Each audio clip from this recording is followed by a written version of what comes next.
Good morning. आज मी बनवले होते मस्त असे खव्याचे मोदक. त्यासाठी मी इथं खवा पण घरीच बनवला आहे. 1.5 लिटर दुधापासून हा खवा बनवून घ्यायचा आहे. मावा छान असं दूध आटवून घ्यायचं आहे आणि असं गॅसवर असतानाच तुम्ही साखर टाकू नका, ते रबरासारखं बनतं आणि खूप ऑइलही सुटते. त्यामुळे अशा पद्धतीने तुम्ही मावा पूर्णपणे थंड करून घ्या आणि त्यानंतर तुमच्या आवडीनुसार कमी जास्त साखर टाका. आणि या पिठी साखरेमध्येच मी इलायची टाकली होती. मस्त असं मळून घेतलं आहे.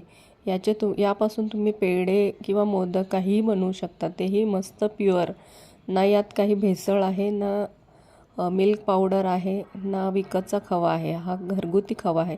अशा पद्धतीने तूप लावून मी छान असं पुन्हा एकदा मळून घेतलं आहे. आता मी हे साच्यात भरून छान असे छोटे छोटे मोदक बनवून घेणार आहे. 1.5 लिटर दुधापासून साधारण 50 ते 60 मोदक तयार होतात. तुम्ही पाहू शकता किती मस्त असे मोदक तयार झालेले आहेत आणि यात कोणतीही भेसळ नाही आहे. तुम्ही बाहेर विकत घेता त्यापेक्षाही सुंदर असे मोदक तयार होतात घरीच. आणि तुम्ही नक्की बनवून पहा आणि सबस्क्राईब करायला विसरू नका. बाय.